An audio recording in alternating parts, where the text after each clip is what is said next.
Bismillahirrohmanirrohim. Assalamualaikum warahmatullahi wabarakatuh. Video ini dibuat guna memenuhi tugas mata kuliah metode berorientasi objek dengan dosen pengampu Bapak Dani Rohpandi MKom. Kami di sini akan mempresentasikan hasil kerja kelompok kami mengenai analisis sistem informasi menggunakan UML. Sebelumnya, perkenalkan, saya Alisa Nurhimahayati dengan NIM 211100032 sebagai salah satu anggota kelompok. Saya di sini bersama teman-teman saya, ada Anissa Nursipa 2110041, ada Dinda Alifia Maharani dengan NIM 2111061, dan Wiwinda Fitrika dengan NIM 2110065. Langsung saja ke pembahasan yang pertama mengenai materi. UML. Apa itu UML? UML merupakan singkatan dari Unified Modeling Language, yang dimana merupakan suatu metode dalam pemodelan secara visual yang digunakan sebagai sarana perancangan sistem berorientasi objek. Awal mulanya UML diciptakan oleh Object Management Group dengan versi awal 1.0 pada bulan Januari 1997. UML juga didefinisikan sebagai suatu bahasa standar visualisasi, perancangan, dan pendokumentasian sistem atau dikenal juga sebagai bahasa standar penulisan blueprint sebuah software.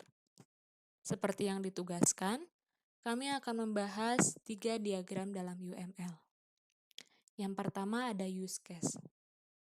Use case merupakan diagram yang menggambarkan hubungan interaksi antara sistem dan aktor. Use case dapat mendeskripsikan tipe interaksi antara si pengguna sistem dengan sistemnya. Yang kedua ada activity diagram, atau dalam bahasa Indonesia berarti diagram aktivitas. Merupakan sebuah diagram yang dapat memodelkan berbagai proses yang terjadi pada sistem. Seperti layaknya runtutan proses berjalan suatu sistem dan digambarkan secara vertikal. Yang terakhir ada sequence. Sequence diagram merupakan diagram yang menjelaskan interaksi objek berdasarkan urutan waktu. Sequence dapat menggambarkan urutan atau tahapan yang harus dilakukan untuk dapat menghasilkan sesuatu. Selanjutnya, pemaparan mengenai hasil UML yang telah kita buat. UML yang pertama adalah pengisian mesin ATM. Terdapat use case, activity, dan sequence. Yang pertama use case. Use case cash replenishment atau pengisian ulang mesin ATM ini terdapat 5 aktor. Proses dari use case ini diawali dengan scheduler melakukan pengajuan yang dapat diakses juga oleh administrasi. Selanjutnya use case box as order yang termasuk pada use case pengajuan. Nantinya diperluas lagi dengan use case pengisian yang dilakukan oleh scheduler. Kemudian diperluas lagi dengan use case input data yang dilakukan oleh administrasi. Use case ini akan diperluas lagi menjadi laporan yang merupakan use case dari pengajuan. Laporan ini dapat diakses oleh pimpinan dan bank. Yang kedua ada activity. Dalam hal ini terdapat 5 entitas. Yang pertama ada scheduler pengisian, administrasi pengisian, kasir pengisian, pimpinan, dan bank. Yang pertama scheduler pengisian. Scheduler melakukan login, lalu sistem memvalidasi apakah diizinkan masuk atau tidak. Kalau diizinkan berarti masuk ke dalam menu scheduler. Scheduler melakukan pengajuan pengisian dan menerima berita acara serah terima box, kemudian melakukan pengisian ulang. Yang kedua ada administrasi. Administrasi melakukan login, lalu kembali divalidasi, kemudian masuk ke dalam menu administrasi, melakukan pengajuan, dan dilakukan kondisi kembali, yes atau no. Jika yes, maka menghasilkan box cash order. Lalu administrasi menerima berita acara cash replenishment, kemudian kondisi lagi antara yes dan no. Kalau yes berarti input data ke database dan menghasilkan laporan. Yang ketiga ada kasir. Kasir melakukan login. Lalu jika diizinkan maka masuk ke dalam menu kasir dan melakukan box cash order. Lalu melakukan berita acara serah terima box. Yang keempat ada pimpinan. Pimpinan melakukan login, masuk ke dalam menu pimpinan, dan pimpinan bertugas untuk mengakses laporan. Sama halnya dengan pimpinan, bank juga melakukan login, lalu masuk ke dalam menu bank, dan melakukan laporan. Selanjutnya yang ketiga ada squen, yang dimana terdapat 3 entitas kembali. Scheduler awalnya melakukan pengajuan pengisian kepada administrasi, lalu administrasi merespon dengan melakukan proses pengajuan kepada kasir. Apabila kasir telah menyetujui proses pengajuan ini, maka akan menghasilkan box cash order yang dikirim kepada scheduler. Scheduler sudah boleh mengisi ulang mesin ATM. Kemudian setelah itu scheduler membuat berita acara yang diserahkan kepada administrasi, lalu administrasi melakukan tindakan input data terhadap database. Input data ini dilakukan untuk membuat laporan yang bisa diakses oleh pimpinan dan bank. Selanjutnya saya Dwi Wina Fitrika akan menjelaskan mengenai UML pemeliharaan mesin ATM. Yang pertama yaitu use case pemeliharaan mesin ATM. Use case pemeliharaan mesin ATM ini terdapat 4 aktor, yaitu rescheduler, administrasi, pimpinan, dan bank. Rescheduler melakukan pengajuan yang bisa diakses oleh administrasi, di mana use case pengajuan ini termasuk dalam use case maintenance order yang bisa diakses oleh administrasi. Lalu use case maintenance order ini diperluas menjadi use case maintenance yang diakses oleh rescheduler. Selanjutnya, use case maintenance ini diperluas kembali oleh administrasi untuk menginput data. Use case input data ini diperluas lagi menjadi laporan yang termasuk dalam pengajuan. Laporan ini bisa diakses oleh pimpinan dan bank. Selanjutnya, activity diagram pemeliharaan mesin ATM. Terdapat 4 entitas yaitu rescheduler, administrasi, pimpinan, dan bank. Yang pertama, rescheduler.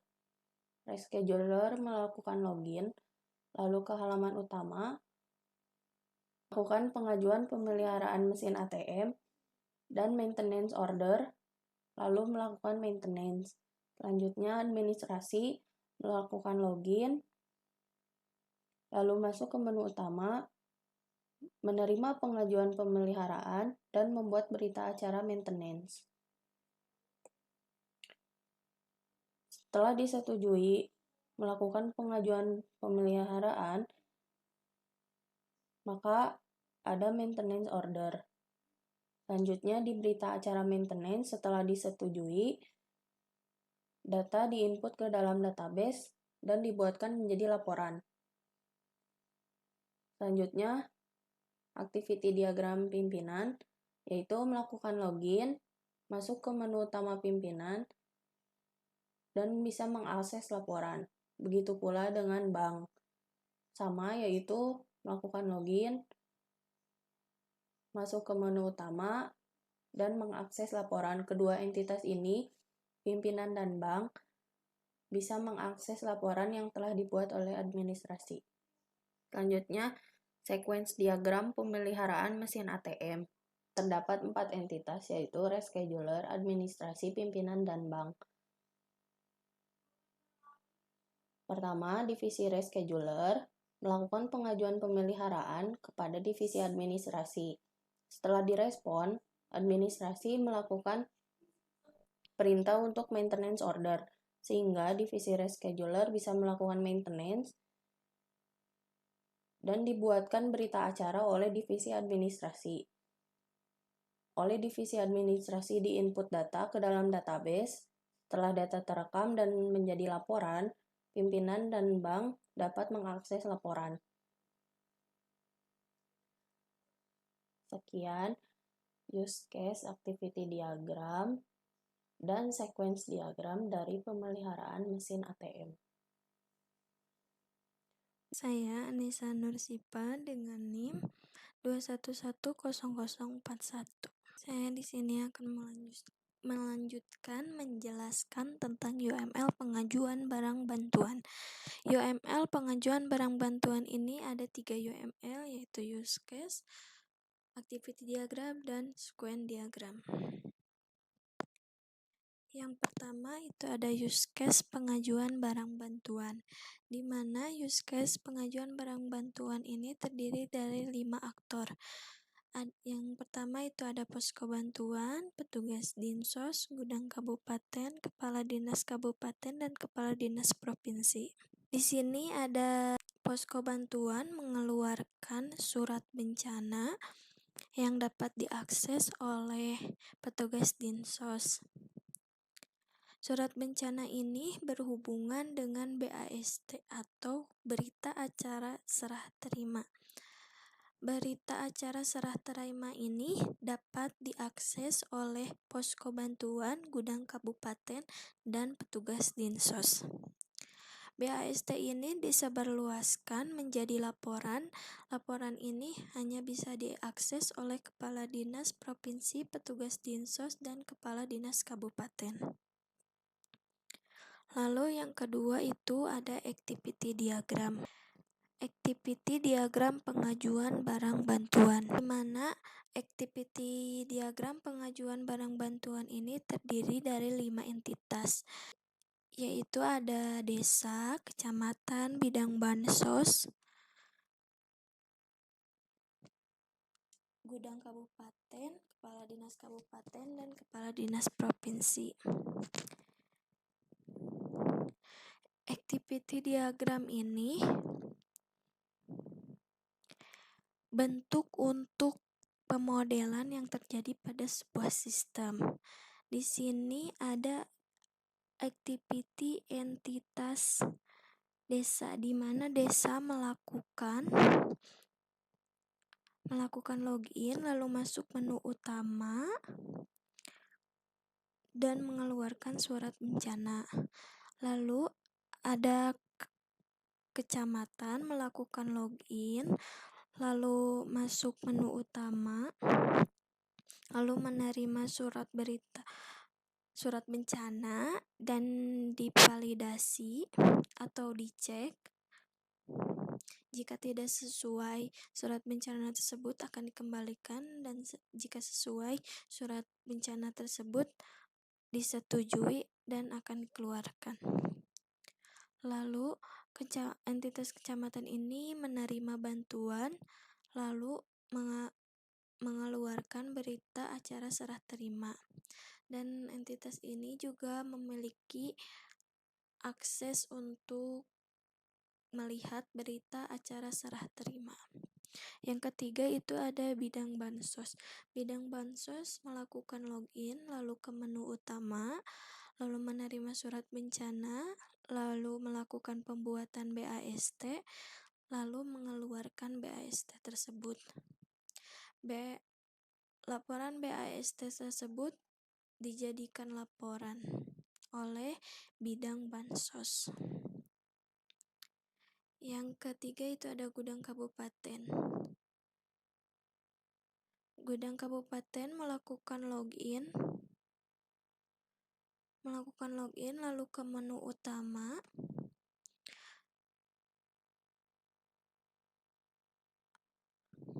lalu ke menu utama, dan entitas gudang kabupaten ini hanya memiliki akses berita acara serah terima. Lalu yang kelima itu ada kepala dinas kabupaten. Kepala dinas kabupaten melakukan login, lalu masuk menu utama. Entitas ini menerima BAST, lalu divalidasi. Jika tidak sesuai dikembalikan, jika sesuai disetujui, dan entitas ini mengeluarkan BAST tersebut. Entitas ini juga memiliki akses untuk melihat laporan. Lalu yang terakhir itu ada kepala dinas provinsi. Kepala dinas provinsi melakukan login lalu ke menu utama dan hanya memiliki akses untuk melihat laporan.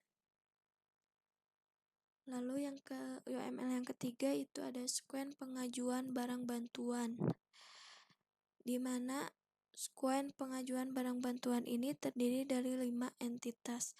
Yang ke-1 itu ada posko bantuan, petugas dinsos, gudang kabupaten, kepala dinas kabupaten, dan kepala dinas provinsi.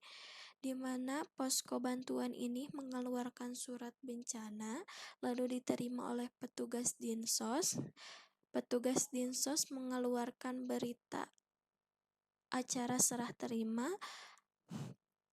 dan diberikan kepada gudang kabupaten, lalu gudang kabupaten menerima dan memberikan kembali kepada kepala dinas kabupaten.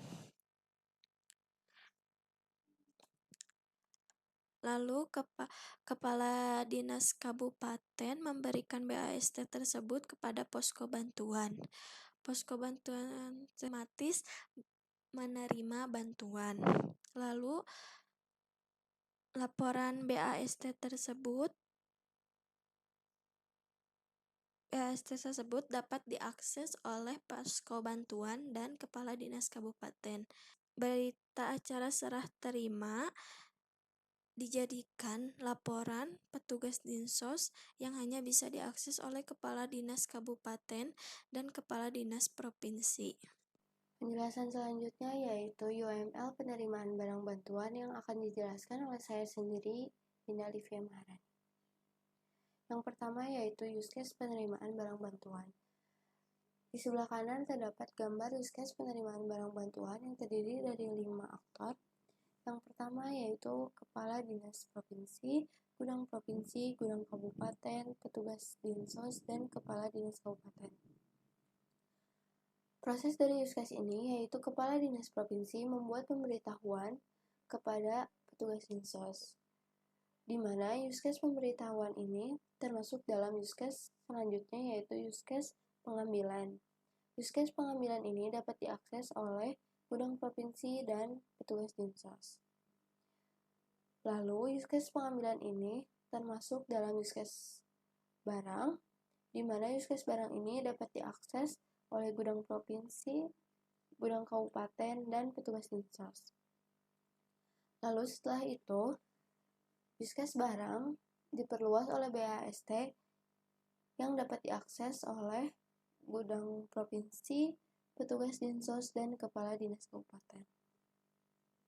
Selanjutnya yaitu activity diagram penerimaan barang bantuan terdiri dari 5 entitas, yaitu kepala dinas provinsi, gudang provinsi, petugas dinsos, gudang kabupaten, dan kepala dinas kabupaten. Pada activity diagram penerimaan barang bantuan ini yaitu bentuk untuk memodelkan proses-proses yang terjadi pada sebuah sistem. Yang pertama yaitu kepala dinas provinsi yang berhubungan dengan sistem akan melakukan login, lalu masuk ke menu utama, melakukan pemberitahuan. Selanjutnya, gudang provinsi melakukan login, masuk ke menu utama, melakukan pengambilan, melakukan proses pengambilan, dan menerima barang. Selanjutnya yaitu petugas dinsos melakukan login, masuk ke menu utama, mendapat pemberitahuan, selanjutnya melakukan pengambilan, lalu membuat BAST dan menerima barang.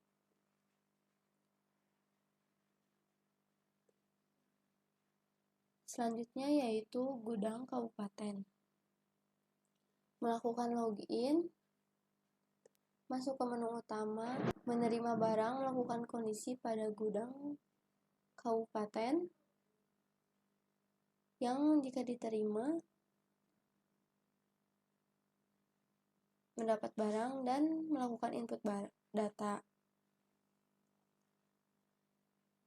Lalu dibuatkan laporan. Yang terakhir yaitu Kepala Dinas Kabupaten melakukan login, masuk ke menu utama, menerima BST dan menerima laporan. Selanjutnya yaitu sekuens penerimaan barang bantuan. Kepala Dinas Provinsi melakukan pemberitahuan kepada petugas Dinsos.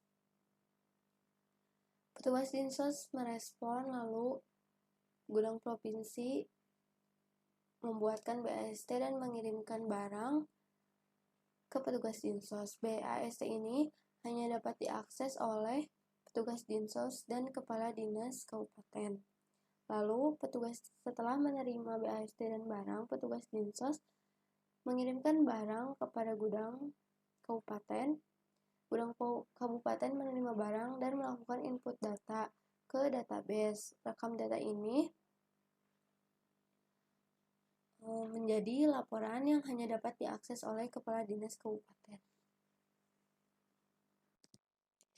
Baik, di sini saya Anissa akan melanjutkan kembali tentang UML pengeluaran barang bantuan. UML pengeluaran barang bantuan ini yang pertama itu ada use case. Use case pengeluaran barang bantuan ini terdiri dari 3 aktor. Yang pertama itu ada gudang kabupaten, kepala dinas kabupaten, dan yang terakhir itu ada kepala dinas provinsi. Di mana gudang kabupaten ini memberikan perintah untuk analisis kebutuhan yang dapat diakses oleh kepala dinas kabupaten. Lalu ada use case pengeluaran. Use case pengeluaran ini dapat diakses oleh kepala dinas kabupaten dan gudang kabupaten.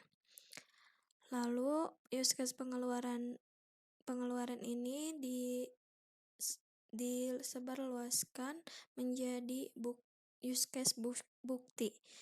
Use case bukti ini hanya dapat diakses oleh gudang kabupaten. Bukti ini disebarluaskan menjadi barang. Barang ini hanya dapat diakses oleh gudang kabupaten. Dan barang ini disebarluaskan kembali menjadi laporan pengeluaran. Laporan pengeluaran ini dapat diakses oleh semua aktor. Use case laporan pengeluaran ini berhubungan dengan perintah analisis kebutuhan. Lalu yang kedua ada activity diagram pengeluaran barang bantuan yang terdiri dari 4 entitas. Yang ke-1 itu ada kepala dinas kabupaten, lalu ada gudang provinsi, lalu ada posko bencana dan kepala dinas provinsi. Yang pertama itu ada kepala dinas kabupaten. Kepala dinas kabupaten melakukan login lalu memasuki menu utama, lalu memberikan perintah analisis kebutuhan. Kepala dinas kabupaten ini menerima analisis kebutuhan, lalu memvalidasi jika sesuai proses analisis kebutuhan ini akan dikeluarkan, jika tidak sesuai akan dikembalikan. Dan yang terakhir itu ada kepala dinas kabupaten juga menerima laporan pengeluaran. Jika laporan pengeluaran itu sesuai, laporan pengeluaran itu akan dikeluarkan. Jika tidak sesuai, laporan itu akan dikembalikan. Lalu entitas yang kedua itu ada gudang provinsi. Gudang provinsi ini melakukan login, lalu memasuki menu utama, lalu menerima perintah analisis kebutuhan, lalu melakukan proses analisis kebutuhan, dan mengeluarkan hasil analisis kebutuhan.